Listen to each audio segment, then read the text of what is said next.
Oi, Ivan, boa tarde. Estava só fazendo um teste para ver se o som do meu vizinho tá vazando, porque hoje é um daqueles dias que tá com som alto. Oi, pessoal, boa tarde, tudo bem?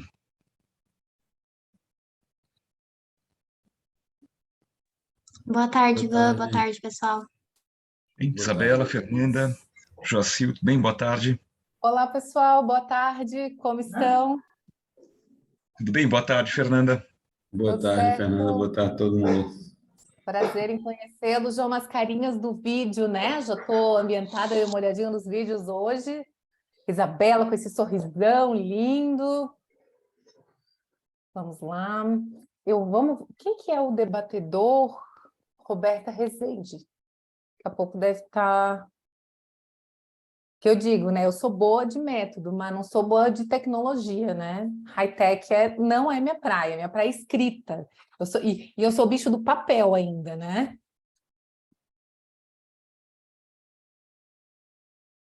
Eu falo para os meus alunos, eu não consigo escrever, eu não consigo organizar as ideias. Eu digo, vai para um papel. Pega papel e caneta, organiza esses bichinhos, faz tópico, faz mapa mental, setinha, caneta colorida e ó, a mágica acontece. Todo mundo no online hoje, ninguém quis ir para São Paulo. Eu estou perto da USP, na verdade, mas com medo de não chegar, então achei melhor fazer a opção pelo online, né? Ai, coisa boa. Eu tô longe, tô em Floripa. Ah, super perto. Ai, queria muito, tava afim de um evento, mas dessa vez, infelizmente, não aconteceu. Oi, Rubens, tudo bom? Tudo certo aí? Tarde a todos. Estamos acá. Coisa boa. Vamos ver.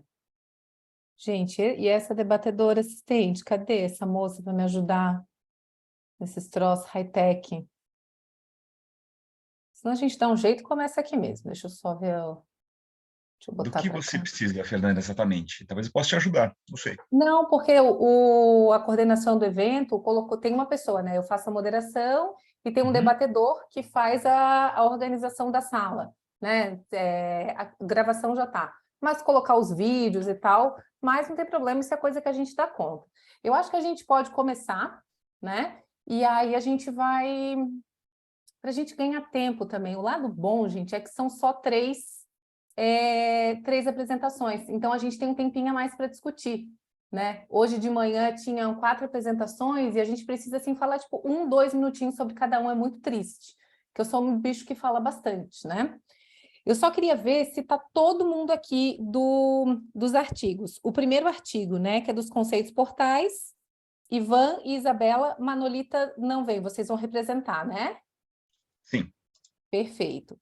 Do segundo artigo, que é o da análise interpretativa fenomenológica, Carlos Eduardo, Ana Carolina e Jussara estarão, Carlos? Não? Então tá. E do Era Uma Vez, temos Joacil e Ana Lúcia. Joacil, só você, Ana Lúcia? Ela deve aparecer. Ela falou que talvez entrasse aí. Então tá, perfeito. Então deixa eu abrir aqui para nós começarmos. Vou colocar aqui o vídeo.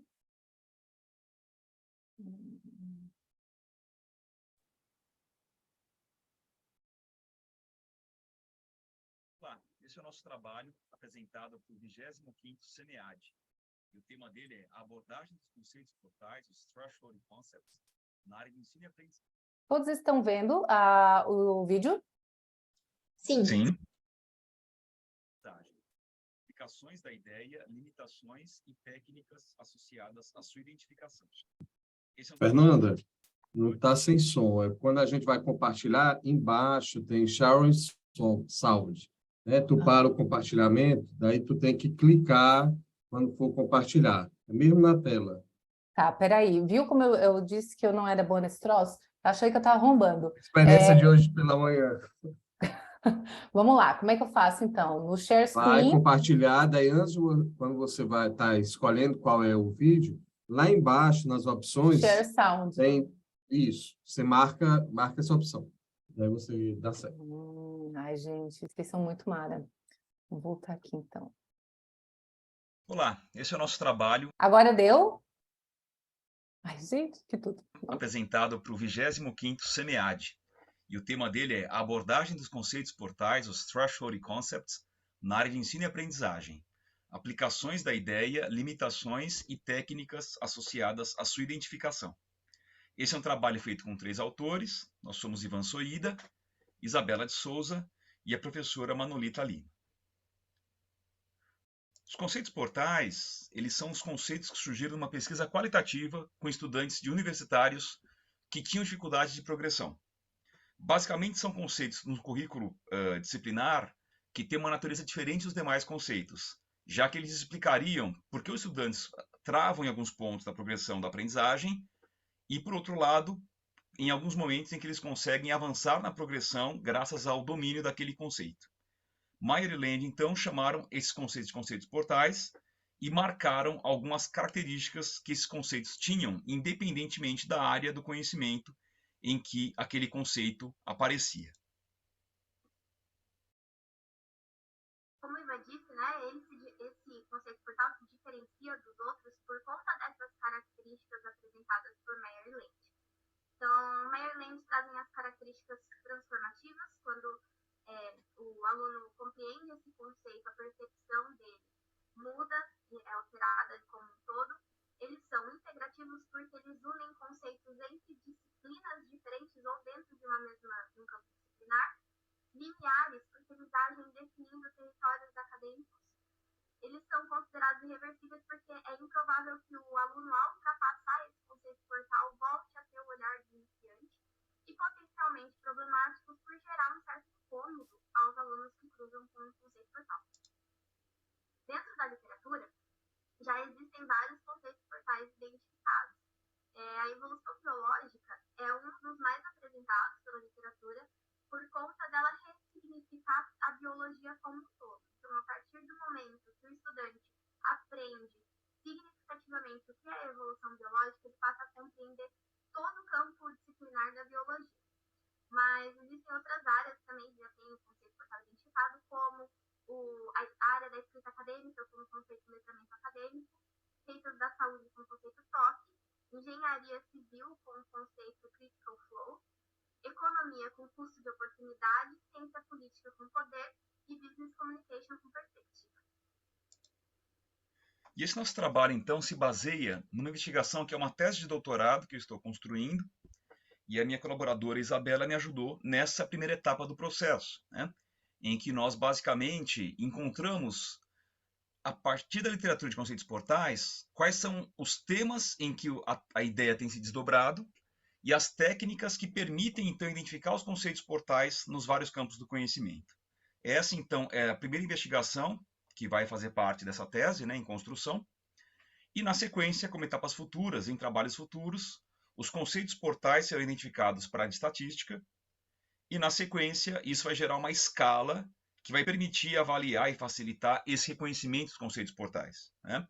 Na sequência, a gente vai criar um mapa conceitual sobre o assunto testes de hipóteses em estatística, dedicado à aprendizagem de estudantes, e a gente vai combinar esses mapas conceituais com vídeos de curta duração, para avaliar se isso envolve algum ganho de aprendizagem. Nesse trabalho atual, a gente começou, então, a partir da base de dados ERIC, fazendo uma depuração. Isso. O primeiro critério foi conter a combinação threshold concept, no singular e plural, no título, resumo ou palavra-chave. A partir daí, nós obtivemos 264 artigos e aplicamos um critério que era mencionar diretamente algum conceito portal em área do conhecimento. Com isso, obtemos 94 artigos e aplicamos o terceiro critério, que era se o artigo descrevia a metodologia na identificação. Finalizamos com 43 artigos para mais. Essa depuração, então, permitiu gerar 2 resultados iniciais para a gente, né, no artigo. O primeiro é um mapa conceitual que estabelece para quais campos a literatura tem caminhado, né? Então, aquela depuração de 264 artigos levou a esse mapa, que permite, então, avaliar qual que é o estado da arte do conhecimento nessa área, né? a gente usou como categorias principais as categorias que eram descritas por Meyer Land no trabalho seminal deles, em 2003, e as categorias estão em cinza. Na sequência, a gente conseguiu, na mesma revisão de literatura, a gente encontrou nas caixinhas azuis os assuntos que desdobraram da discussão original. Então, são categorias que emergiram do campo. Nosso artigo tem uma descrição mais acurada, né, dessa síntese que a gente apresenta aqui. Um segundo resultado foi partir daqueles 43 artigos que identificavam as técnicas de identificação de conceito portal e descreviam as técnicas, e a gente, então, basicamente organizou os artigos disponíveis em alguns grupos, conforme a maior ou menor robustez e as escolhas de método associadas à pesquisa do conceito portal, né? A identificação dele, né? E chegamos aí a trabalhos que tinham menos robustez e menos rigor metodológico, basicamente eram trabalhos que partiam da reflexão do pesquisador, em direção a trabalhos que envolviam, inclusive, alguns estágios de cruzamento e validação, né? Entre mais de uma fonte, eventualmente um pesquisador, um professor docente ou um estudante. E isso, então, gerou para a gente um quadro sintético, né? Em que a gente conseguiu listar do mais simples até o mais elaborado trabalho de identificação de conceito portal. Finalizando, nós chegamos a um quadro síntese em que nós descrevemos ali no processo, Isabelle Manolita e eu, como que nós conseguimos, então, agrupar todos aqueles 40 e poucos artigos em direção a um framework, né? Uma espécie de fluxograma em que as decisões metodológicas envolvidas na identificação de algum conceito portal em alguma área do conhecimento são organizadas na forma de decisões, né? Então, em linhas gerais, o conceito portal pode ser identificado por uma reflexão pessoal ou por um levantamento de dados, né? E na sequência, a gente passa a avaliar quais fontes são usadas, então, no caso em que algum dado é utilizado, né? Então, a gente pode recorrer a pesquisadores, experts, docentes, né? Estudantes, eventualmente mais de um grupo, né? E a partir da definição de qual é essa fonte de coleta, a gente avalia qual que é o processo de coleta. São questionários, se é uma escala, se é uma entrevista, né? Se é um processo qualitativo ou quantitativo, né? E os critérios que se utilizam, então, daquele framework original, né? Problemático, transformador, o conceito irreversível, é um conceito limitador. E, na sequência, as técnicas que permitem gerar, então, um consenso que vão validar se, de fato, aquele conceito em investigação é ou não um conceito portal. E esse quadro síntese, então, resume esse estágio do nosso artigo. Obrigado pela participação de vocês no vídeo, né? E nossos contatos, então, à disposição para tirar dúvidas, eventualmente, ou trocar ideias sobre essa linha de pesquisa. Bom, gente, parar de compartilhar aqui. Bom, parabéns pelo artigo. Eu não conhecia esse conceito e gostei muito. Inclusive, vou usar em algumas aulas minhas ali esse conhecimento tácito, conhecimento ritual, conhecimento portal mesmo. Então, eu fiquei pensando, achei o nome porque eu queria dizer que a pessoa tem que saber, assim. Então, obrigada, né, por trazerem essa sistematização. É muito bom quando a gente não conhece um tema, a gente começar sempre por uma revisão de literatura. Eu acho que isso ajuda todo mundo, ajuda os autores a entenderem, né? Sempre que a gente faz uma revisão de literatura, a gente vai fazer alguma coisa depois com esse tema, né? Porque senão, para que a gente teve esse trabalho todo, que é um trabalho muito exaustivo, mas eu acho que a academia agradece também. Eu sempre falo para os meus alunos que quando eles estão começando com qualquer tema, eles precisam buscar revisões de literatura, revisões sistemáticas, e é muito bom a gente ver bons trabalhos rolando nesse sentido. Eu tenho algumas considerações para fazer sobre o artigo, mas eu queria antes abrir para o pessoal, se alguém tem alguma consideração, alguma dúvida. Tá? Nossa sessão está aberta. Oi, Ana Lúcia, tudo bom? Seja bem-vinda. Jéssica também. Boa tarde, desculpa aí o pequeno atraso.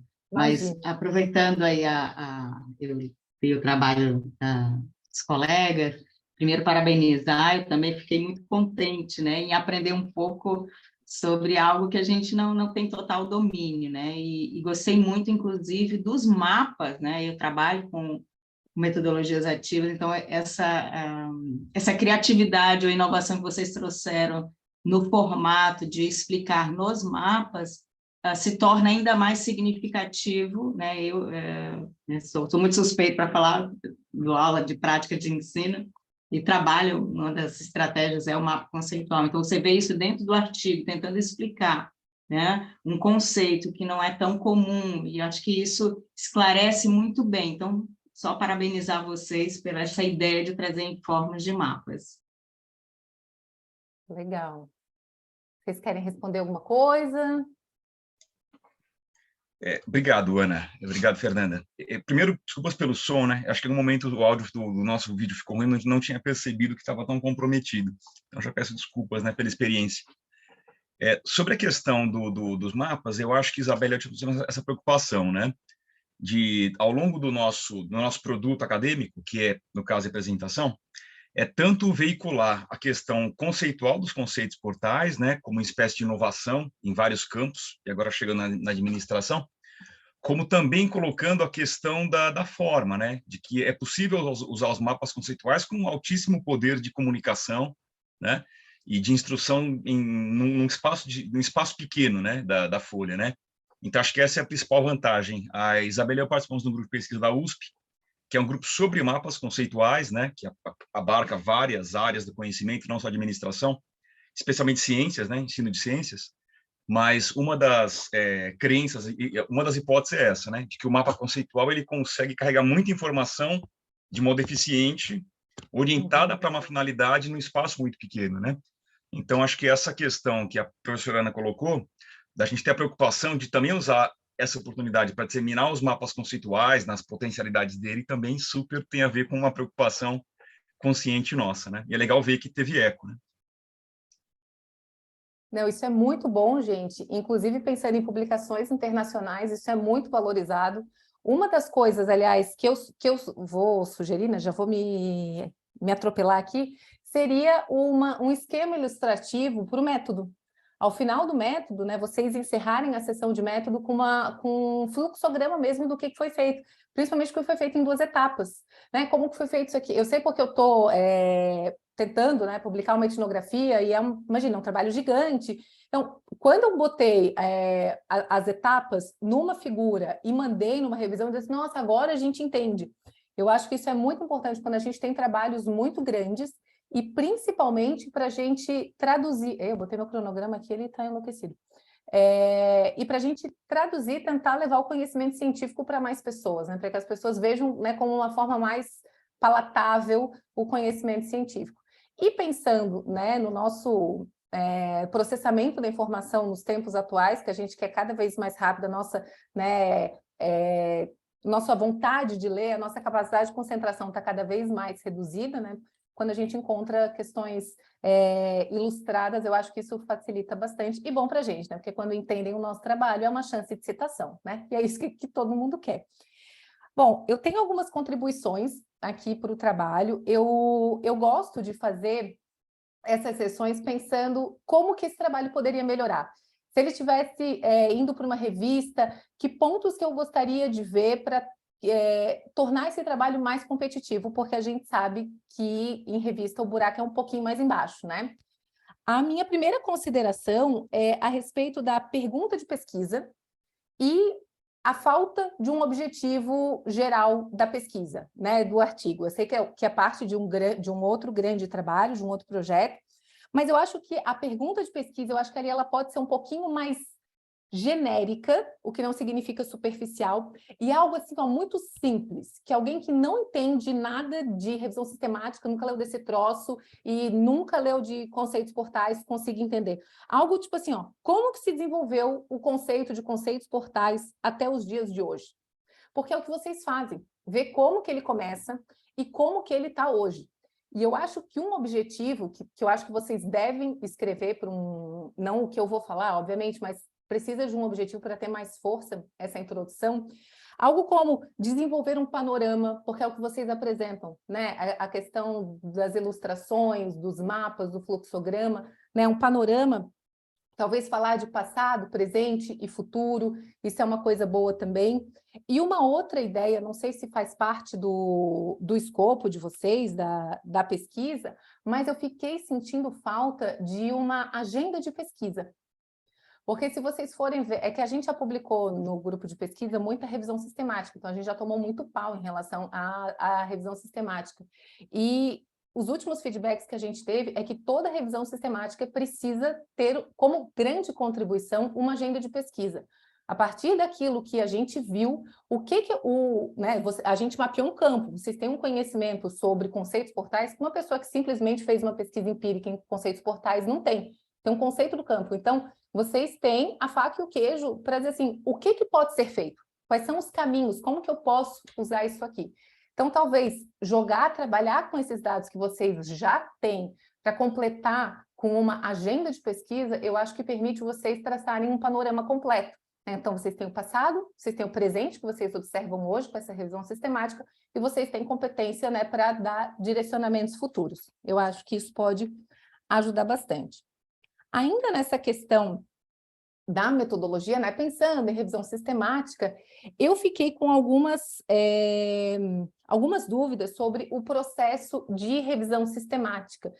Eu senti falta de um protocolo de pesquisa, porque o povo é muito insistente com isso, né? Depois a gente pode trocar contato, posso passar para vocês alguns arquivos que eu tenho, que a gente tem recebido feedback, né? Tem até algumas chamadas abertas de edições especiais em boas revistas que eu posso passar para vocês, de revisões que estão aceitando revisões sistemáticas, mas para isso a gente precisa de um protocolo.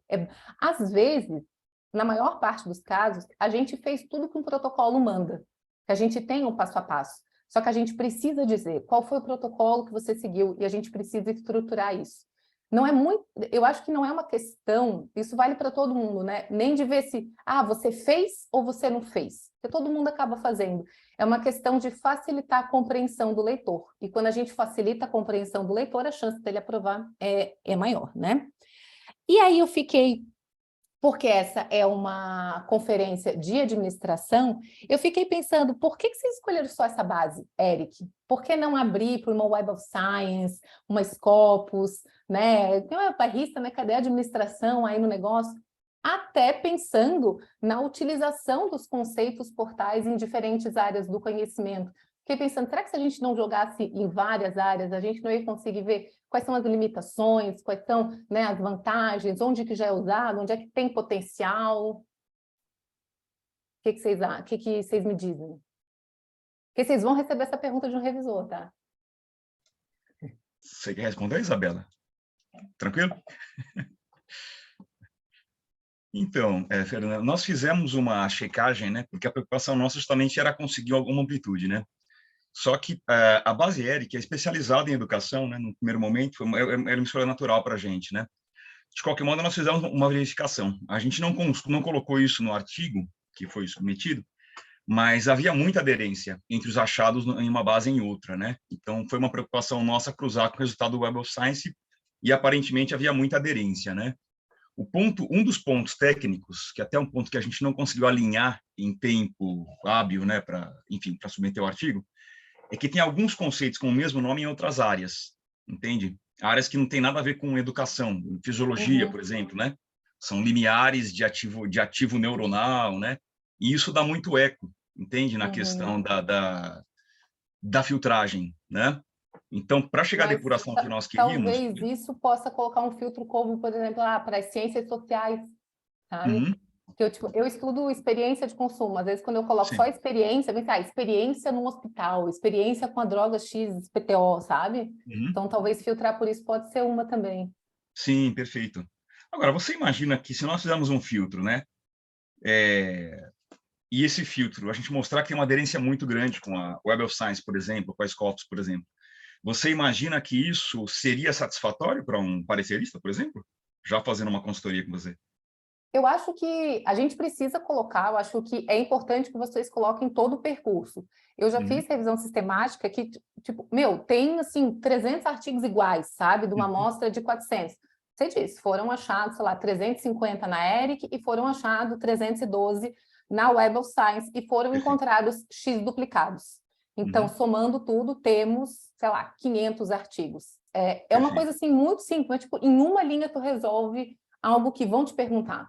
sabe? Sim, você tem razão, né? Porque o fato de não constar no artigo que isso foi feito, dá a impressão que não foi feito, né? Exatamente. Então, assim, Eu é uma acho que coisa que você resolve em 2 linhas. Sim, Eu acho que você tem razão. eu reforço também isso aí. Eu apresentei de manhã um outro artigo que era uma RSL, e a gente fez na Web of Science, Scopus, e outras, né, acho que umas 4, 5 bases, e no final sobrou 10 artigos, né, do que a gente fez, que era uma temática bem genuína até, trabalhar o itinerário formativo docente, e aí acho que o Brasil, ele tá na vanguarda nesse sentido, que lá fora a gente acabou não encontrando. E, de fato, acho que eu também fiquei curiosa, né, essa questão da base ERIC, por que não as bases, talvez, mais das ciências sociais aplicadas, que a gente acaba acostumado a usar, Scopus, a Web of Science, por exemplo, né? Mas eu acho que seria importante você justificar, ou, se numa possível publicação, trazer uma outra base mais das ciências sociais aplicadas, e se o intento de vocês, né, vocês três, você, Isabela e Mano Olivia, quiserem publicar também na área das ciências sociais aplicadas, mas talvez na área de educação, que também cabe perfeitamente lá. Talvez não seja tão criticada essa ser uma única base. Sim, Exatamente. perfeito. É uma coisa muito simples. E uma outra dúvida que eu tive é sobre essa amostra casual, né? Vocês falam ali, o processo de codificação aconteceu em 2 etapas. Na primeira, de caráter exploratório e indutivo, foi selecionada uma amostra casual formada por cerca de 10 artigos de cada ano.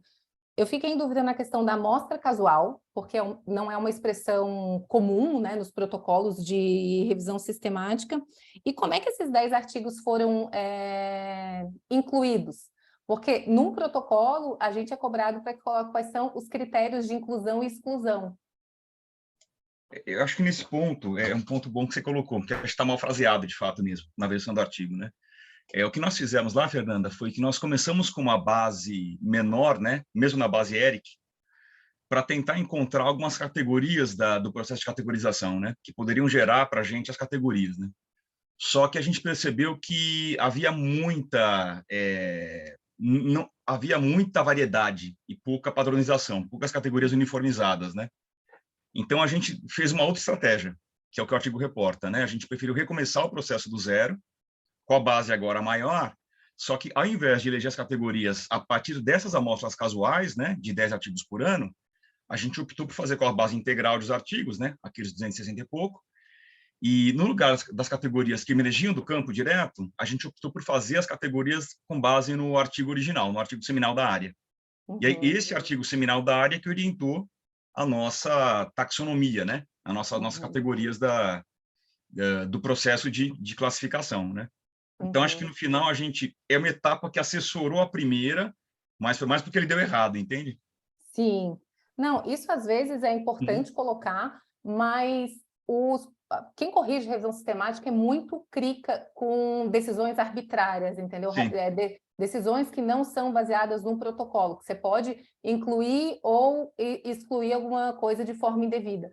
Então, a gente tem que observar muito, coisas tipo assim, acho que isso aqui não dá. Por isso que, quando vocês elegerem um protocolo, vocês vão facilitar demais a vida de vocês. sim, Outra perfeito. coisa que pode facilitar a redação do método é, antes de escrever, antes de ir para o Word, vocês pegarem um papel e vocês escreverem passo a passo tudo que foi feito, sabe? Isso vai ajudar a dar um fluxo. Vocês têm aí uma primeira versão de depois, né, em alguma ferramenta de ilustração, vocês colocarem isso.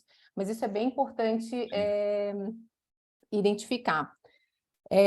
Bom, eu acho que essas foram as minhas considerações. Acho que em relação à discussão e contribuição, eu acabei já falando lá no começo, eu senti falta da agenda de pesquisa. Eu acho que tem que ter. E eu acho que vai dar o brilho que falta para o trabalho ser bem competitivo, porque é um trabalho que pode ajudar muita gente em muitos campos. Então, deem um banho de loja aí nesse negócio, que eu acho que vai ter uma aderência bem boa. Eu fiquei pensando na RAEP. Vocês conhecem essa? Sim, Eu acho que a RAEP pode ser bem simpatizante do trabalho de vocês, sim, perfeito. Ótima indicação. tá? Bom, gente, parabéns, Ivan, parabéns, Isabela. Eu falo demais, tá, gente? Mas Perfeito. Fica faz à parte. vontade. Bom, eu vi que entrou aqui o pessoal da equipe do SEMEAD. Eu continuo colocando os vídeos ou vocês colocam? É Roberta que está aqui? Oi, equipe SEMEAD. Cadê você? Respondeu no chat. Isso o quê? Eu coloco ou você coloca?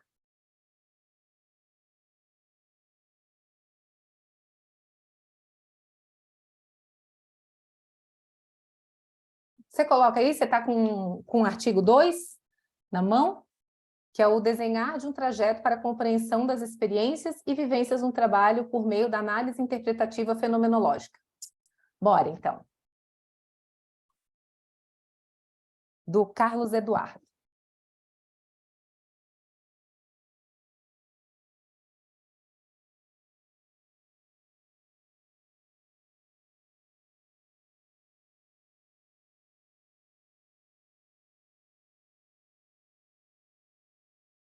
Tá, deixa eu colocar aqui, então.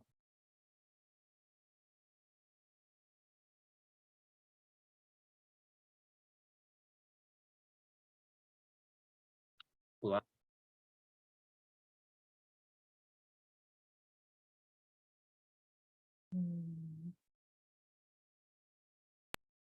Todos veem? Vocês estão assistindo a tela? Sim. Olá, tudo bem? Sim. Eu sou Carlos Eduardo de Lima, minha amiga de doutorado, a Ana Carolina Jacob Manzoli, e a professora da FGV, a Jussara Jéssica Pereira. A gente escreveu esse artigo, né, que é o desenhar de um trajeto para a compreensão das experiências e vivências do trabalho por meio da análise interpretativa fenomenológica. Então, o objetivo desse trabalho é justamente explorar como essa análise interpretativa fenomenológica pode ser utilizada empiricamente para compreender experiências e fenômenos relacionados ao mundo do trabalho, né? Essa necessidade veio por já ter feito um mapeamento, principalmente em revistas ou journals, né, no exterior, que já usavam muito esse tipo de análise, enquanto nos periódicos nacionais a gente não via muito esse processo.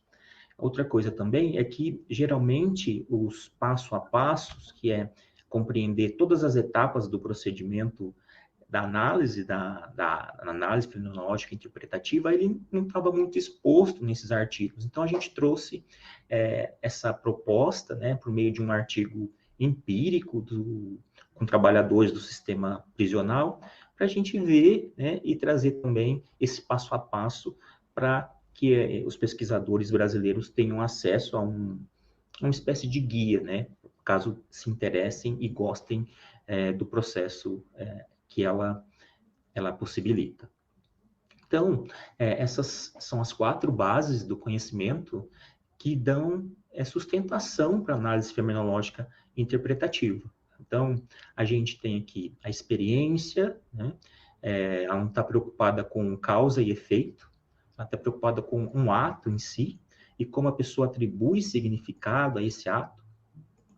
A fenomenologia, a hermenêutica e a ideografia. E aí no artigo vocês têm uma explicação melhor e mais aprofundada do que é cada um desses pontos, mas eles estão ligados a questões menos processuais, menos causa e efeito, e muito mais com o significado de algo que as pessoas possam atribuir a determinado fenômeno. Por exemplo, já que é fenomenológico e a fenomenologia tem algo relacionado de voltar às coisas em si, uma pergunta que poderia surgir aqui é como uma mãe se sente após dar à luz, né? Então, imagine que essa experiência ela não é única, ela pode ter vários significados dependendo da pessoa que passa por essa experiência, e é essa experiência que a análise fenomenológica interpretativa busca trazer em seus resultados, ok? Para a gente pensar como que foi construído esse artigo, a gente trouxe justamente um percurso metodológico completo, desde o planejamento da pergunta de pesquisa e como que faz a seleção dos participantes, como que faz também o processo de entrevistas com esses participantes, o processo de análise desses dados, né, porque geralmente a gente faz a coleta ali com as entrevistas, que é o método mais correto com relação à análise fenomenológica e interpretativa, e depois os critérios de qualidade que a gente atribui para que essa pesquisa seja considerada aderente aos princípios da análise fenomenológica interpretativa, ok? Então, a gente tem ali, na fase de análise, é explicado que o que a gente precisa fazer. A gente precisa seguir 5 etapas. A primeira é ler, reler, tomar notas iniciais. Depois você vai buscar desenvolvimento de temas emergentes dentro dessa primeira entrevista que você fez. Busca conexão entre esses temas que emergiram na entrevista. E aí você passa para o próximo caso, que é uma próxima entrevista, ok? Após fazer todo o processo, né, após fazer o 1 a 1, você começa a buscar padrões entre esses casos e aí teorizar a partir desses padrões, ok? E quando a gente fala ali nos critérios de qualidade dessa pesquisa, existem estudos que já buscam, né, atribuir o que é uma análise fenomenológica interpretativa considerada boa, né, considerada aderente aos seus pressupostos. E aí tem que ter, no mínimo, esses 4 elementos que eu trago aqui. Então, o primeiro dele é elaborar uma narrativa convincente e reveladora, né, desenvolver um relato experiencial vigoroso, então, seja, é baseado em experiências, em acontecimentos, não em relações de causa e efeito. Também uma pesquisa com qualidade, ela vai trazer uma leitura analítica na palavra dos participantes. Então, é o que o seu pesquisado, né, digamos assim, o seu participante, ele está trazendo, e a sua revelação surge a partir das palavras deles. O que eu quero dizer que é uma interpretação de segunda ordem, porque ele vai dar a interpretação dele sobre um fenômeno e você dá a interpretação da interpretação dele. Como eu disse, as experiências elas não são únicas, né? Quando você trabalha com entrevistas, você pode ter relatos que vão convergir e relatos que vão divergir, né? Nem sempre a experiência vai ter a mesma interpretação para a mesma pessoa. E a AF também tem essa preocupação. Então, ao fazer uma AF, né, já estou abreviando aqui, a análise fenomenológica interpretativa de qualidade, você vai ter que atender a esses padrões, né? Tanto uma opinião convergente ou uma opinião divergente, depois atribuir significado a isso, tá? Também. Ok, pessoal? Então é isso. Eu espero que vocês, caso tenham interesse no artigo, ele vai estar disponível para leitura completa. Espero que vocês tenham gostado e até mais. Bom, obrigada, Carlos Eduardo, Davi. Eu trabalho com análise fenomenológica, com interpretativismo, dentro de estudos culturais. Então, eu adorei ler o trabalho, eu tenho algumas considerações também para fazer, que acho que esse é o meu papel, né, de ser a chata, mas também porque é um tema que eu adoro, né? Eu adoro trabalhar com isso, eu adoro pesquisa qualitativa, essa viagem, essa dificuldade, esse desespero que dá na gente na hora de analisar os dados. Ai, meu Deus, convergiu, divergiu. Mas divergir é bom, né? Mas daí, tipo, é bom, mas não é. Né? Então, muito, muito legal. E eu queria abrir para o pessoal, se alguém tem alguma consideração, alguma pergunta para o Carlos Eduardo. Ai, Jesus. Dá um barulhinho. Fui eu? Eu queria só colaborar, na verdade, não é pergunta, mas assim, também parabenizar os colegas, Carlos Eduardo e demais autores, né? Porque eu também dou aula para graduação de metodologia científica, né? E muitas vezes assim os alunos têm dificuldade de compreender, né, esse percurso.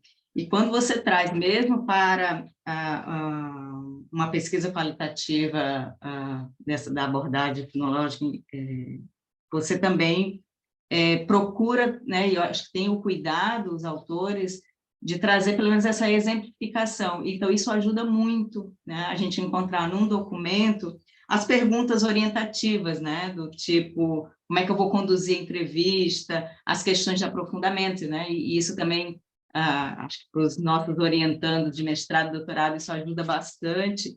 E também o que não fazer, né? O que seria inadequado na condução de uma entrevista. Então, gostei muito dessa parte que vocês trazem, né? Algo bem educativo, e para quem orienta, a gente sabe estar no material único, né? Essas orientações. Então, por mais que vocês não tenham essa originalidade, vocês fizeram a composição de vários autores, mas isso já ajuda bastante, né? Para eles, olha, certamente o artigo de vocês vai ser encaminhado, né? Por hora, pelo menos esse do SEMEAD, mas se vier a publicar também, né? Para que a gente possa orientar os alunos a como fazer pesquisa, né? Não necessariamente usando a AF, mas outras pesquisas, né, qualitativas que também, né, eu costumo trabalhar. Obrigada e parabéns mais uma vez. Obrigada, Ana. Eu acho que a gente precisa muito de guias, né, não de manuais, mas de orientações e que elas sejam mais práticas. A gente precisa, né, de um texto que diga, olha, é assim que se faz, mas com uma linguagem mais fácil, com exemplos que eu posso ficar, agentes penitenciários, eu sei que essas pessoas são, eu consigo colocá-las na minha mente, porque é aí que a gente consegue fazer, consegue modelar e trazer para a realidade do que a gente está estudando. Que a maioria de nós, eu pelo menos não tive formação alguma, não tive base científica alguma na graduação. E mestrado e doutorado foram campos, meu Deus do céu, onde estou chegando, né? Então, eu acho que é importante a gente ter esse tipo de trabalho, a nossa comunidade acadêmica pode se beneficiar bastante.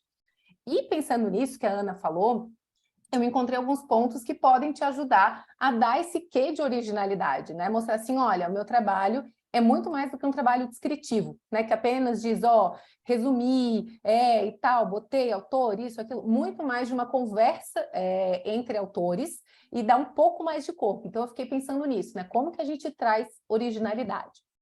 Como eu trabalho com fenomenologia e hermenêutica, que dúvidas que eu fiquei que eu tive aqui? Tu trazer um pouco mais do caso, e tu trazer o caso para o contexto, tu direcionar para quem estuda contexto do trabalho, porque eu senti um pouco de falta desse debate sobre como é o estudo do contexto do trabalho e por que nós precisamos da AF para estudar o contexto do trabalho. Eu fiquei pensando, por que outras metodologias, por que outras estratégias de pesquisa também qualitativas não dão conta? E eu fiquei pensando, como que seria uma possível solução para isso? Um quadro comparativo. Eu acho que seria interessante tu reunir aí, sei lá, um grupo de artigos, talvez até uma revisão sistemática, né, sobre o contexto do trabalho, alguma análise sistematizada possa te ajudar, e reunir, ver como que esses trabalhos são colocados em prática, quais são as metodologias, e você possa apontar duas coisas, vantagens e limitações do que essas metodologias fazem. Porque aí você vai conseguir comparar, quando você contrasta, o que a AF tem de bom. Porque eu acho que é esse tipo de questionamento que você receberia de uma revista. Mas o que ela tem que os outros não têm? Isso vai dar o corpo para o trabalho. Tipo assim, não, o cara está falando aqui, ele está mostrando algo diferente. De fato, se nós usarmos a AF, nós atingiremos tais e tais objetivos de uma forma mais fácil. Eu acho que isso traz já dá um tchan. Inclusive, eu já usei essa ideia num outro artigo que eu estou escrevendo, né? Então, pode ser, vai que dá certo para ti também. Uma outra coisa que eu fiquei pensando é em você abrir, talvez no final do referencial teórico ali, uma sessão de contexto, de você explicar qual que é o seu contexto, principalmente porque você usa um argumento, em algum momento, né, que muitos dos artigos eles são em língua inglesa, e nós precisamos de artigos na língua portuguesa. Eu acho que muito mais do que isso, nós precisamos de trabalhos que falem sobre metodologia em outras culturas, principalmente culturas emergentes. Eu acho que esse é um ponto que você pode destacar também. Porque só dizer que a língua é um problema, você vai dizer, mas faz uma tradução, tá certo?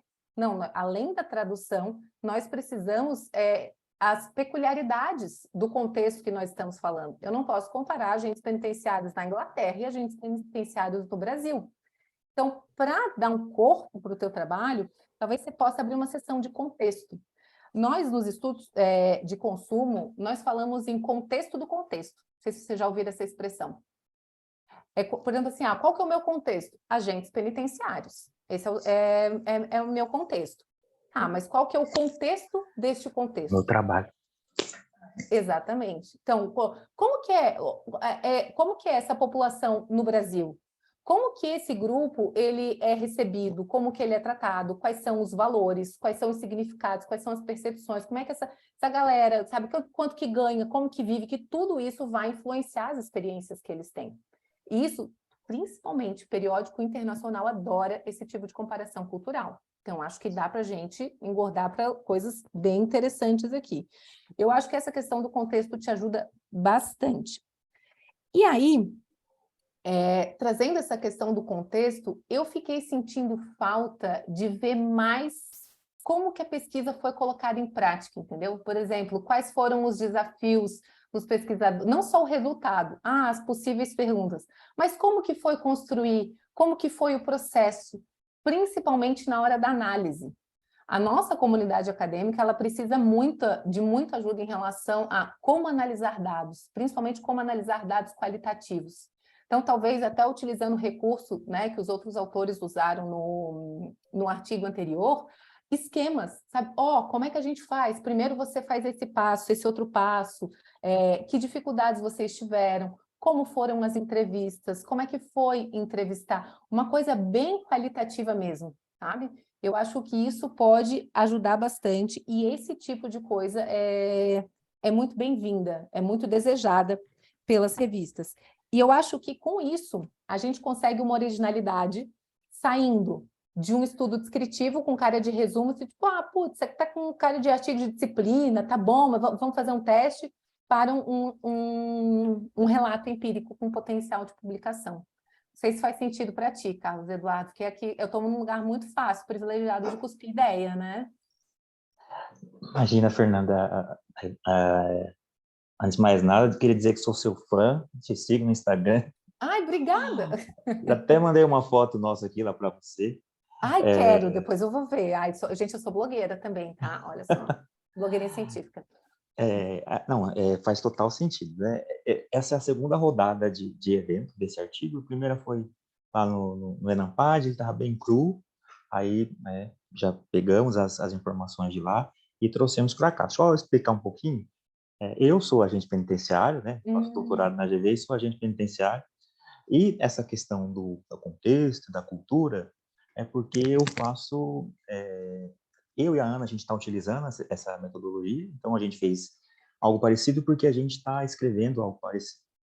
E, justamente, né, por exemplo, trazer um pouco melhor, por exemplo, da própria experiência, né, dos policiais penais, dos agentes penitenciários, para deixar mais evidente o que seria, o que essa metodologia busca, né? Então, realmente, esse aspecto, digamos assim, né, seriam os resultados da minha tese. Então, tem um pouco de privacidade ainda, uma vez que ela não está concluída, né? A questão contextual, né, também é uma pegada interessante, a gente já sacou, e é uma contribuição metodológica do meu trabalho, porque quando a gente pega os aspectos culturais por meio da etnografia, a gente deixa essa perspectiva contextual, localizada, mais completa, com aspectos, por exemplo, do corpo, de artefatos culturais, do espaço organizacional, uma vez que a metodologia ela entendia os trabalhadores como algo assim disperso. Então, você pegava executivos de elite de banco da China, Hong Kong, Nova York, Paris, e colocava no mesmo grupo, né? Então, uma possível contribuição da minha tese é esse olhar contextual, cultural, localizado na organização. Por isso que tem, assim, digamos, essa lacuna aí no artigo, mas eu pretendo preencher na tese, tá bom? Não, eu já vejo tudo isso. E é uma etnografia, então? É uma etnografia insider. Adorei. Eu sou Adorei. etnógrafo Quando você insider. falou assim, eu sou agente penitenciário, não, então não pode botar só isso aqui. Sim, sim. Então, é justamente isso. Tem coisas muito interessantes para serem colocadas, mas ainda não estão prontas, né? Também tem que conversar com a orientadora, que está no artigo. Então, a gente deixou sim. o percurso, porque o percurso ele é algo geral para contextos Uhum. organizacionais, digamos, gerais também. Não, nossa, Mas tem as especificidades. eu acho que tem um potencial enorme agora, então, sabendo um pouco mais do projeto, que quando a gente lê o trabalho, a gente não sabe, né, qual que é a cara da pessoa, né, como é, qual que é o contexto do seu contexto, né? E muito interessante, eu acho que pode ficar, acho não, que pode não, que vai ficar uma coisa brilhante. Eu acho trazendo tudo isso que você está fazendo do campo, da imersão, dessas outras dimensões do trabalho, eu acho que vai ficar muito, muito rico. Agora, pensando em passo a passo, já que a gente tem que esperar a tese terminar, eu investiria nesse momento no quadro comparativo. Eu acho que isso pode ajudar bastante. Talvez, cara, ó, quero publicar é importante, né? Vamos, sei lá, ENAMPAD 2023, SEMEAD 2023. Vou tacar uma revisão sistemática aí sobre contexto de trabalho e vou com o objetivo de analisar quais são as metodologias mais adequadas para investigar esse troço. Então, eu acho que isso, inclusive, pode te ajudar muito na fundamentação metodológica da tese. Obrigado. Tá? Manda brasa. Nos vemos no SEMEAD ou no ENAMPAD ano que vem. Bom, Tudo bem. gente, vamos para o próximo trabalho. Deixa eu abrir aqui. Eu adoro saber da pesquisa dos outros, sabe? Eu acho uma delícia. E muito mais do que saber da pesquisa, tipo, do trabalho, da história atrás do trabalho. Vamos lá, deixa eu abrir aqui. Agora deixa aqui. O trabalho do Joacil e da Ana Lúcia, Era uma Vez, estimulando pesquisa em administração por meio de vinhetas. Vamos começar aqui. Cadê você?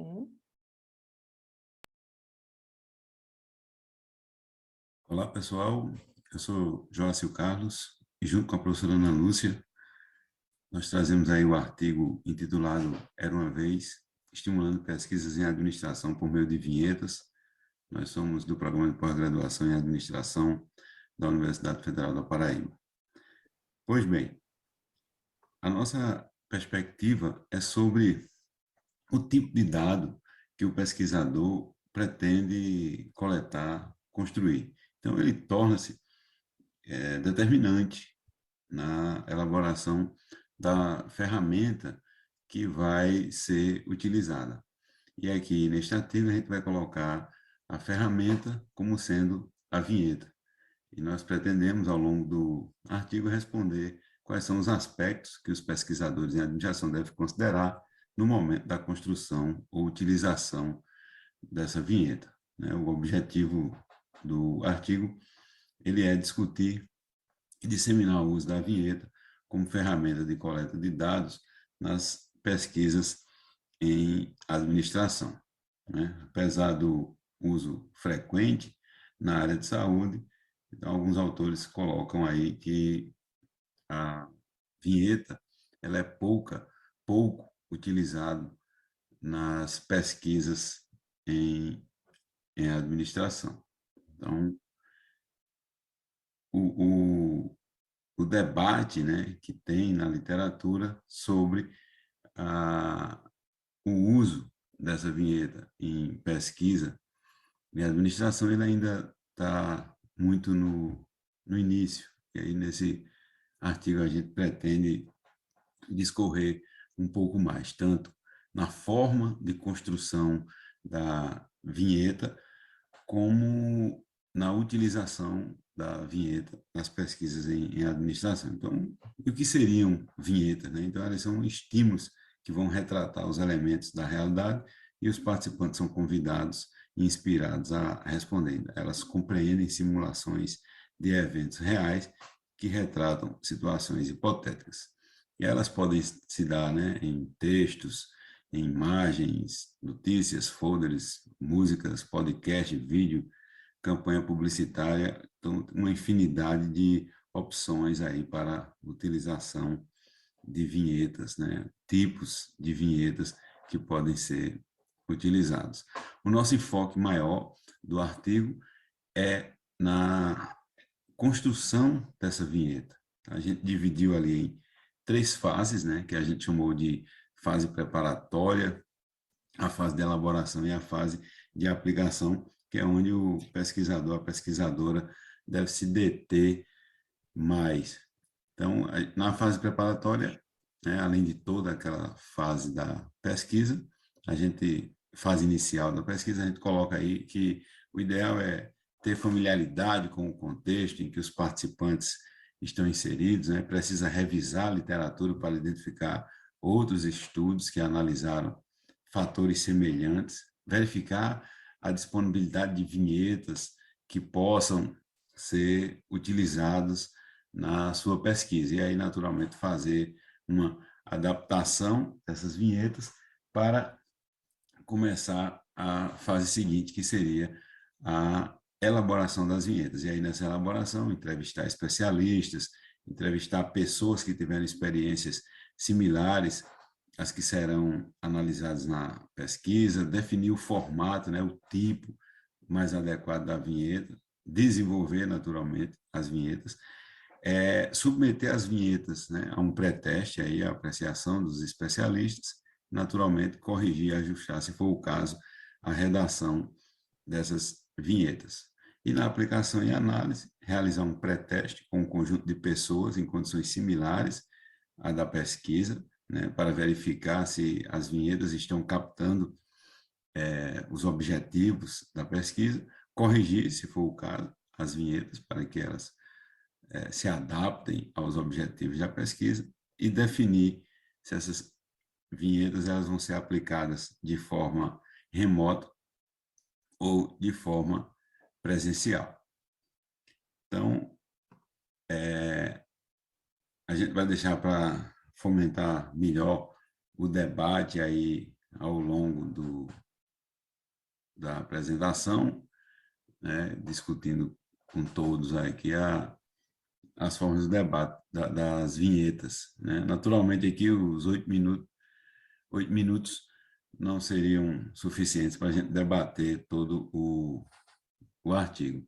E na nossa conclusão, a gente traz ali, né, que a vinheta ela pode ser utilizada nas pesquisas em administração quando observar ou entrevistar não for a forma mais adequada, prática ou ética, né? Então, a gente chamaria de temas sensíveis. Então, de repente, você tem um tema sensível a ser pesquisado e descobre que a melhor forma é utilizar a vinheta para deixar o participante mais à vontade, por exemplo, né? Existe uma maior facilidade no planejamento, na produção e coleta dos dados, uma vez que os participantes eles são estimulados e provocados cotidianamente com estes cenários de vinheta, né? Seja no TikTok, seja no YouTube, seja no WhatsApp. Então, cotidianamente, o participante está envolvido de alguma forma com vinhetas, né, todos os dias, né? E, por fim, a gente coloca que esse avanço teórico, e metodológico do campo, ele só acontece a partir do momento que a gente consegue romper com a utilização de métodos e técnicas de ferramentas de coleta de dados tradicionais, né? Assim, a gente entende que essas vinhetas, elas são ferramentas de coleta de dados já consolidados na área de saúde e elas poderão promover mudanças significativas aí para os pesquisadores no campo da administração. Aqui algumas referências, né, que podem ser utilizadas, as demais estão ao longo do texto. A gente agradece aí a todos e estamos prontos aí para que a gente possa debater e discutir os aspectos deste artigo. Muito obrigado. Muito obrigada. Vamos lá, deixa eu parar o share aqui. Bom, gente, eu acho que a área da saúde é uma área que a gente precisa olhar com muito cuidado. Não sei se vocês sabem, por exemplo, a origem das revisões sistemáticas como nós temos hoje, ela vem da área da saúde. né? Vem de revisões, né? Lá da década de 70, 80, né? Na Inglaterra, buscando sistematizar esse conhecimento publicado, que não é tudo que se publica que é bom, né? E que para a gente ver quais eram as melhores práticas. Então, a gente tem muito a olhar para a área da saúde, e eu acho que a nossa área de administração, por ser uma ciência, né, social, interdisciplinar, que pega um pouquinho de cada coisa, a gente tem que cada vez mais buscar construir instrumentos válidos de pesquisa. Então, prestar atenção como é que eu vou construir um roteiro de entrevista, como é que eu vou construir as vinhetas. Eu acho que isso pode ser muito importante, eu fiquei pensando aqui, para experimentos, que quando a gente, mesmo em áreas, né, quantitativas, estudos experimentais, por exemplo, na área do consumo, a gente faz muito isso, né? Experimento no Facebook, experimento, né? Vamos criar uma situação hipotética. Então, eu vou contar uma historinha. Como é que eu construo essa história? Tudo isso é muito importante, porque isso vai influenciar como que vem a resposta do participante, e essa resposta que vai dizer ou não o que nós temos, né? Eu fiquei pensando também por uso de técnicas projetivas. Eu acho que isso é muito interessante. Quem trabalha com pesquisa qualitativa, criar técnicas projetivas. Técnicas projetivas é quando, por exemplo, eu tenho um grupo de pessoas, num grupo focal, eu tenho uma pessoa, eu vou entrevistar uma pessoa, e eu uso recursos, por exemplo, eu vou passar um vídeo no TikTok para ver como é que as pessoas reagem, e vou fazer perguntas a partir daquilo. Eu acho que esse conteúdo de criação, de estruturação de instrumento de pesquisa pode ajudar bastante. Então, pensando nisso, eu tenho algumas considerações, até um pouco similares às do Carlos Eduardo. Eu acho que os artigos eles têm alguma coisa em comum, mas antes eu queria abrir para vocês. Tem algum comentário, alguma dúvida, alguma sugestão também, porque esse espaço é para a gente construir, né, a melhoria dos nossos artigos. Posso Oi, comentar? Fernanda. Não, pode falar, Ivana. Depois eu complemento. Só queria fazer um comentário, Ana. Obrigado. Eu achei que a pesquisa do Joacil, ela, de certa forma, ela consegue ir um pouco além do que a gente faz com a Likert, por exemplo, né? Porque a Likert é um pouco disso, né? Acho que numa escala bem incipiente, mais quadrada, mais formatada, né? Mais padronizada. Porque é o modo de você, de alguma forma, inserir uma espécie de reação comportamental um pouco mais espontânea do que a pergunta convencional objetiva, né? Eu acho que, no caso da pesquisa do Joacil, vocês conseguem fazer algo que aponta nessa direção, mas com um pouco mais de liberdade, com um pouco mais de espontaneidade, né? Então, me lembrei disso, porque como a gente está falando sobre marketing, eventualmente, eu acho que isso aponta muito para usos nessa área também, né? Não somente, mas também nessa área. Né? Muito bom.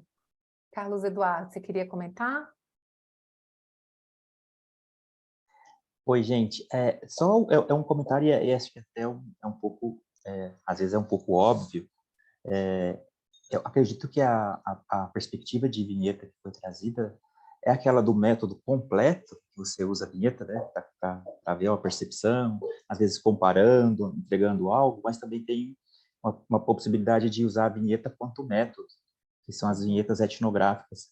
Às vezes elas contam uma história, assim, né, e tem que ter um desencadeamento. É só esse adendo, assim, que existe essas duas possibilidades de usar a vinheta.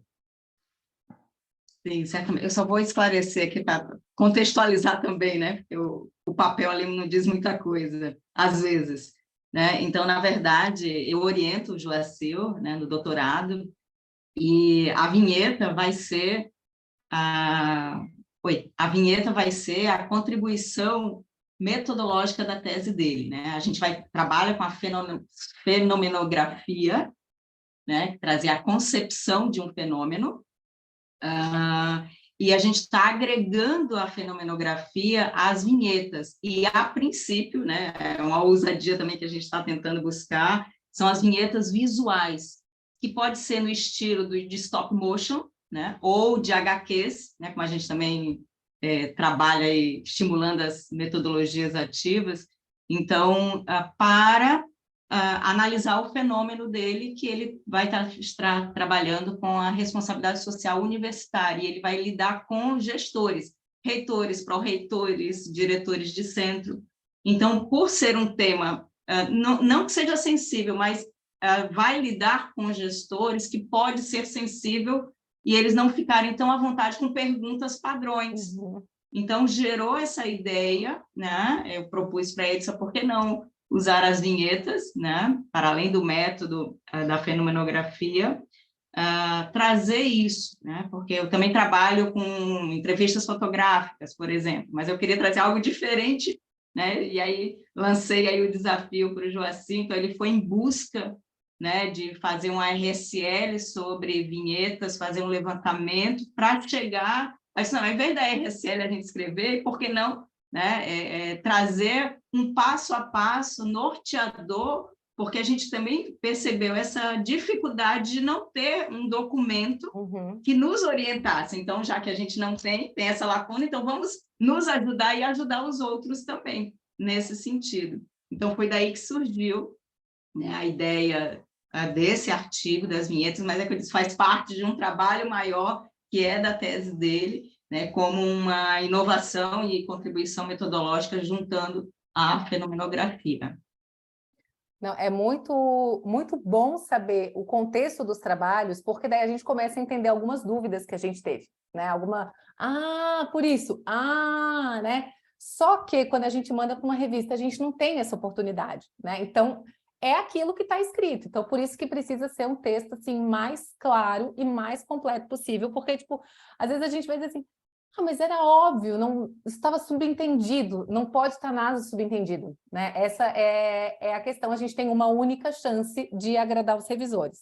Então, pensando nisso, o que me causou alguns despertares, assim? A primeira coisa que eu fiquei me perguntando, que provavelmente vocês têm essa resposta aí, é que o que difere, em termos metodológicos, a construção de vinhetas para administração e para outras áreas. Porque um argumento de um revisor pode ser, mas tipo, a gente já tem, né, outras áreas, né, a saúde, a antropologia, sei lá, outras áreas que nos ajudam, que nos dizem como construir vinhetas. Por que nós precisamos de algo específico para administração? Eu acho que a resposta para essa pergunta precisa estar na introdução, para a gente convencer, tipo assim, cara, não é mais do mesmo, sabe? Tipo, eu acho que isso é bem importante, né? Que nem eu faço etnografia, então eu vou no básico da etnografia, básico é modo de dizer, né? Na origem, no clássico da etnografia, mas depois eu vou naquela etnografia para o marketing. E existem os artigos que dizem, como que deve ser a etnografia para o marketing, deve ser conduzida de tal e tal forma, né? Que nem o Carlos Eduardo, a etnografia dentro de estudos organizacionais precisa ter uma outra pegada que é diferente da antropologia. Então, eu acho que essa conexão precisa ser bem justificada, e eu acho que aí você tem algo grande para mostrar. E uma outra dúvida que eu fiquei me perguntando, que é vocês colocam assim, estimulando pesquisas em administração. A administração tem muitas áreas, né? Se eu vou para finanças, estudos organizacionais, marketing, operações, será que dá para colocar vinhetas para todo mundo? Será que esse método, ele vale para todo mundo? E eu não sei se vale, né? Estou aqui só advogado do diabo. Talvez ele valha, talvez ele possa ser um método geral, né? Que depois ele pode, inclusive isso é bom para vocês colocarem até como futuras pesquisas, né? Esse é um método geral para, não sei, estudo de estratégia, né? Aí vocês colocariam um caso específico, o grande tema do Joacil, mas que pode ser replicado, validado para outras áreas com as particularidades de cada campo. Eu acho que isso pode ser interessante ser defendido na introdução e colocado como pesquisa futura. Eu acho que bem observado, Fernanda, exatamente porque assim, as vinhetas ela tem um geral, mas elas têm os desdobramentos. Você tem a vinheta com textos, como o próprio Carlos Eduardo aqui nos colocou, trazer uma historinha, né? E a pessoa meio que se teletransportar para aquela situação, e aí, né, geralmente, como é que ela se comportaria diante daquele fato. Pode ser visual, né, como eu falei, né, talvez em formato de stop motion, algo mais animado, como um vídeo, ou algo como HQs, que são mais estáticos, né? Então, eu acredito que ela não se restrinja a uma sub-área ou uma área, né, dentro do campo da administração. Então, quando a gente fala administração, é geral mesmo, mas talvez detalhar isso, né, para ficar claro que não é, como você disse, a administração, mas será que serve para todo? Porque gera uma dúvida. Será que eu consigo adaptar lá para o marketing, para finanças, por exemplo? Tá? Então, eu acredito sim que é possível a gente ampliar ainda mais esse debate para justamente dizer que não há restrições, e sim a potencialidade no uso em várias áreas. Não, maravilhoso. Inclusive, vocês podem colocar como argumento, né? Essa é uma pesquisa que visa, né, construir uma estrutura, guia de vinhetas para administração. Para tal, foi usado um caso, né, sei lá, estudos organizacionais, estratégias, para botar assim, a gente construiu um modelo que é válido, e depois, como modelo de qualquer área, né, uma escala, vai ser replicada para um nicho, para o outro, para uma área ou para outra. Mas isso acho que é massa. Joacil, você queria falar? Sim, Fernanda. Existe uma seção no artigo chamada possibilidades de uso. E nessa seção de possibilidade de uso, nós trazemos vários exemplos do marketing, do RH, de operações, de sustentabilidade, de compras públicas. Então, a gente acredita que, usando essa dica que você deu de ampliar o leque e lendo essas questões aí, o pesquisador, a pesquisadora vai conseguir visualizar, né, uma forma de utilizar a vinheta na sua pesquisa, né? E você vê como a gente, estudando as coisas, a gente fica o tempo todo ligado. Enquanto o Carlos Eduardo, prazer, Carlos Eduardo, rever você, a gente estava na mesma sessão lá, descendo uma palha, hein? Quando o Carlos Eduardo fala, eu sou agente penitenciário, na mesma hora, na minha cabeça, já veio a vinheta. Por quê? Você vai querer saber como é que os agentes penitenciários agem em determinada situação, mas você precisa perguntar isso para o recluso. Se você perguntar, talvez o recluso não te responda olhando na tua cara, ele vai ter medo de dizer que o agente X, o agente Y e o agente Z agem de tal forma. Mas se tu mostrar um vídeo para ele de um agente, por exemplo, sendo agressivo, aí ele vai dizer, o agente fulano age dessa forma. Né? Uma vinheta, um vídeo. Então, assim, é o tempo todo. Aí, a nossa ideia é dizer, isso aqui é mais ou menos a sugestão para você construir. Agora, cabe a você, pesquisador, verificar se você consegue encaixar ali na sua pesquisa, mas a sua ideia de ampliar é bacana. E a ideia de construindo vinhetas em administração é o programa, é o SEMEAD, é a possibilidade de publicar em administração, a gente acha que foi um reforço, né? Foi paixão aí no caso. Não, mas eu acho que isso tem que ter, e não tem problema em ter, só a gente escrever, só assim, aquelas 2 linhas que mudam a compreensão de quem revisa, sabe? Tipo, não tem nada errado, é só tipo assim, é o tom que a gente dá, é uma coisa semântica mesmo, vou mudar um pouquinho aqui, um pouquinho ali para ficar, né, tipo, né? Eu digo, né, não é só porque eu sou do marketing, mas que eu trabalho com ensinar a publicar, a gente tem que ser um pouco vendedora, assim, sabe? No sentido de que a gente não vende telefone, a gente não vende comida, mas a gente vende ideias. Então, a gente precisa encontrar a forma de vender as nossas ideias, né? Uma outra coisa que, quando a Ana Lúcia ficou falando ali dos tipos, que o Carlos Eduardo falou também, eu coloquei aqui, né, quando falo tipo de vinhetas, uma sugestão de um quadro comparativo. Por isso que eu acho que é parecido com o do Carlos Eduardo. Você fala ali, trechos curtos, frases inacabadas, narrativas mais extensas, vídeos, essas opções. Então, se a gente fizesse um quadro comparativo com todos esses tipos, algumas referências de quem usa, vantagens e limitações. Eu acho que isso é bem interessante, porque daí você consegue ver assim, essa vinheta aqui, ela é boa. Ela é boa por quê? Porque tem isso, isso, isso. Mas ela é fraca nisso, nisso, nisso. Então, eu já sei que quando eu crio um guia, uma rota para quem vai construir vinhetas, tem que ter esses pontos de vantagem e tem que ter o cuidado com esses pontos negativos. Eu acho que isso ajuda, assim, a dar uma compreensão. Tipo, eu aqui, autora, construí a minha vinheta, eu vou lá no quadro comparativo da Ana e do Joacil, vou dizer assim, isso aqui que é ruim tem no meu trabalho, então eu vou tirar. Isso aqui é bom, não tem, eu vou colocar. Então, acho que isso pode ajudar o trabalho de vocês também. E a minha última consideração, que agora também não vai fazer muito sentido, que nem não fez por a do Carlos Eduardo, eu senti falta de um caso ilustrativo, que só vai acontecer quando finalizar a tese. Mas eu acho que esse trabalho ele tem um potencial grande, se a gente pensa em uma publicação importante, quando ele vem com um caso ilustrativo, que assim, eu construí a minha vinheta, eu tinha tal e tal dúvida, eu parti do problema de pesquisa, meu problema de pesquisa era esse.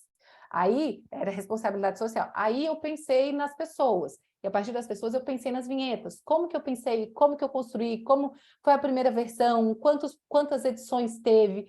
O caso ilustrativo, ele dá esse corpo. A gente sabe que não é possível, que a tese tem que rolar ainda, mas eu acho que tem coisa aqui, tem um borogodó que nem o do Carlos Eduardo para a gente mexer, então vamos acabar essas teses, né, meu povo?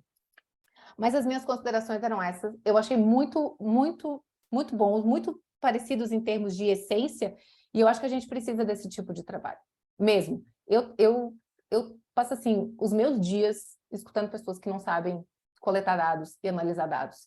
Isso não é porque as pessoas têm limitações, porque elas são malandras, é porque não existe suporte, material de suporte. Que bom que a gente tem essa oportunidade de ver esses artigos nascendo. Ivan, passa a bola para ti. Tem uma mãozinha levantada aqui. Sim, só um comentário. Eu quando li o artigo mais cedo hoje, né, sobre as vinhetas, eu confesso que eu fiquei bastante em dúvida sobre se a vinheta realmente era o que eu imaginava que era a vinheta, né? Porque é um termo que é da linguagem cotidiana, né? E quando Da você mídia, né? Vem uma coisa de mídia, de Exato. propaganda. Exato, e aí você encontra num contexto científico, você fica questionando realmente se é a vinheta que você conhece, né? Eu imagino que talvez algum uso de imagens, né, para ilustrar de fato que não é isso mesmo que você está imaginando, né? Ou não, é uma vinheta, mas com a seguinte especificação, né? Eu acho que tornaria mais próxima essa percepção para um leitor que não está familiarizado com o termo, né, com o uso dele, né? Inclusive, eu acho que com base na fala da professora Fernanda, na sessão em que vocês supostamente podem comparar os usos, né, e os pontos fortes e fracos e as prescrições de uso para cada caso, né? Talvez fosse uma possibilidade de fazer um mix, né? Já colocar algumas figuras que ilustram isso, né? E já apontar na própria construção da imagem alguns exemplos típicos de usos em que aquilo agregaria valor ou não, né? Então, olha, aqui essa aqui é uma vinheta com animação, uma vinheta com legenda, uma vinheta sem legenda, né? Acho que até poderia ilustrar para que um usuário, um pesquisador, pudesse encontrar qual que encaixa mais com a demanda dele específica, né? Até para ajudar ele a justificar a escolha dele no futuro, né? Enfim, só uma pequena contribuição. Isso Obrigada, Ivan, é muito... Ai, desculpa, Ana, te cortei.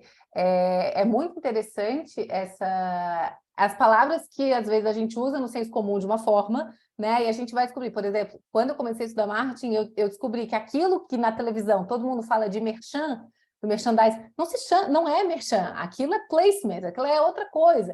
Então, talvez seja interessante ali na introdução trazer essa questão, essa diferenciação do senso comum, né? Apesar de o senso comum entender de tal forma, né, pelos esforços da mídia, vocês vão encontrar algum artigo, né, da comunicação que fale sobre isso, vinhetas no sentido acadêmico como construção de instrumento de coleta de dados, que esse é o tom do artigo, vocês ajudam a construir instrumentos de coleta de dados, tem outra conotação, a conotação acadêmica eu acho que isso pode ser interessante, porque às vezes vocês vão encontrar pessoas que trabalham com vinhetas e não sabem que aquilo que elas fazem se chama vinheta.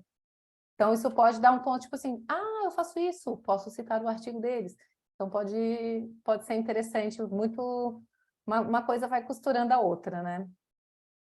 Bem legal, acho que são contribuições que vai, né, lapidar ainda mais o trabalho e certamente a gente vai tentar vislumbrar aí uma publicação desse, né? Não sei se com um caso ilustrativo, que seria ótimo, e o outro vai ser, né, usando as vinhetas, seria um dos resultados da tese dele, né? Mas quem sabe aí com os pré-testes que a gente venha fazer já não seja um caso ilustrativo, hein, Joacim? Mas eu acho que pode ser, sim, porque uma tese dá pano para manga para mais de um trabalho, né? Então, acho que vocês têm potencial de este aqui trazer o mesmo conjunto de dados, ele pode dar corpo a 2 artigos diferentes. Vocês vão usar informações diferentes, é o mesmo caso, mas vocês vão usar informações diferentes, a discussão é diferente, a contribuição é outra.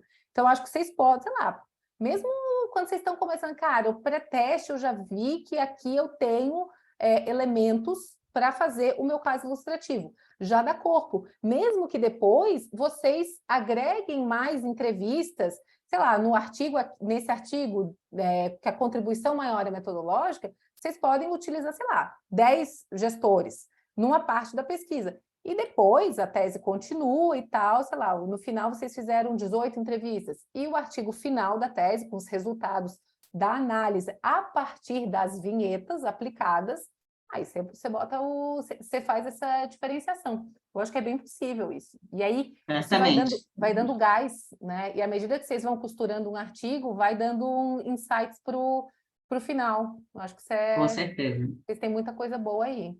Obrigada aí, pessoal. Imagina. Muito bom. Bom, gente, eu fiz só algumas poucas considerações finais aqui, fazendo um resuminho, né, do trabalho. Então, o que a gente pode se atentar, né? Eu acho que isso vale para todo mundo. E eu acho que a primeira coisa é em relação ao método, né, que é a essência dos nossos trabalhos.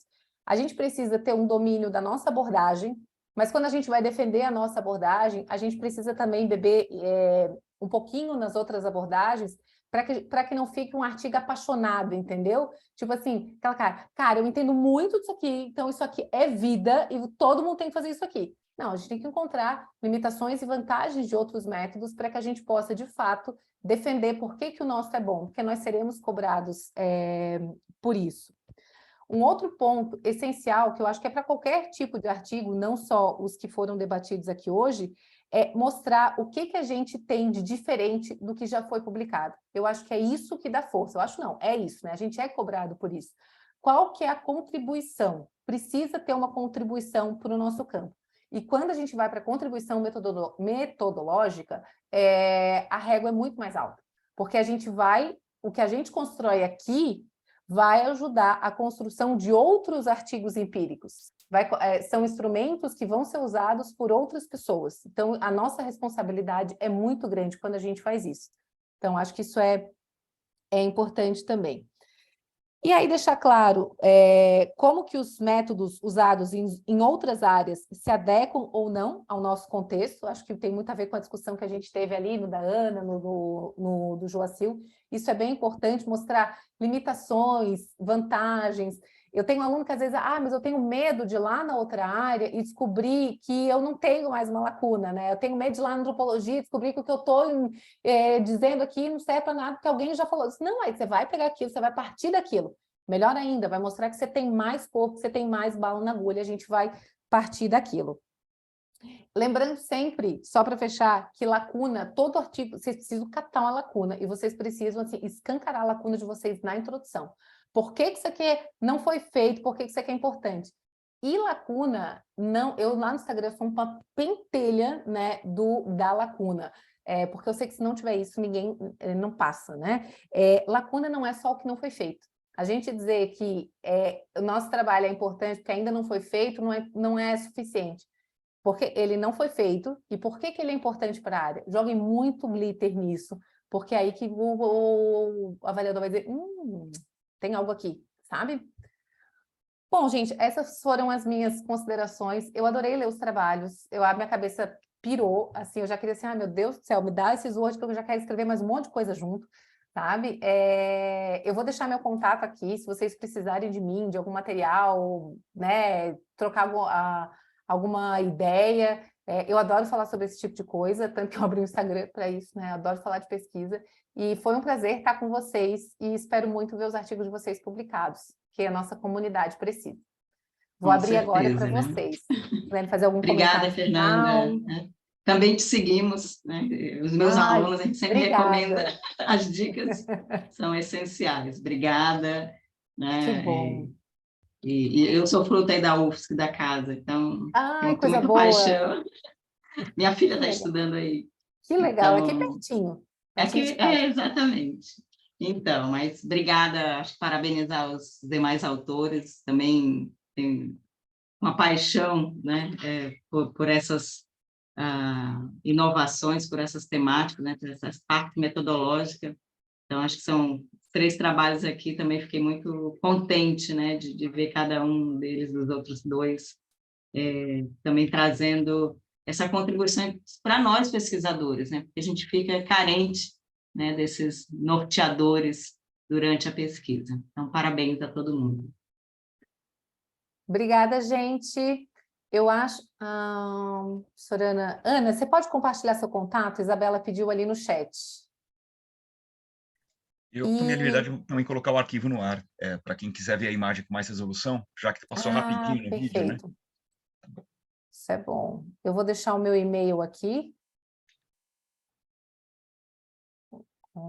E aí o Instagram é o Pesquisa na Prática, a gente pode, né, trocar ideias. Pessoal, eu acho que encerramos então, né? Que bom que tivemos só 3 artigos, né? Porque daí a gente pode falar bastante, eu posso falar bastante, né? Pessoa que, né, sabe fechar uma matraca, mas, deram corda, né? Eu fiquei. E, pessoal da equipe do SEMEAD, vocês fecham a sala? A gente que fecha, como é que agora é com vocês? Não sei se tem algum recado final da coordenação. Lembrar que tem a sessão de premiação logo mais, né? É verdade, gente. É. A professora Logo Gisela, mais. que foi minha orientadora no mestrado, ela tem 2 artigos publicados. É uma mulher muito boa, né? Então, vamos lá prestigiar, estão na torcida. Isso mesmo. Acho que a Isabela quer falar, levantou a mão. Pessoal, licença, boa tarde. Parabéns pelos trabalhos, muito obrigada pelos contatos. E eu fiquei com uma dúvida: os workshops ficam gravados em algum lugar? Pois agora. Acho que o workshop fica depois no YouTube, se não me engano. Mas talvez a equipe aí possa reforçar. Tá, obrigada. Bom, gente, beijo, boa noite, bom happy hour para quem, né? Tchau, Já se livrou tchau. da apresentação. Tchau, tchau. Um abraço. Tchau, tchau, gente. Boa tarde, obrigado.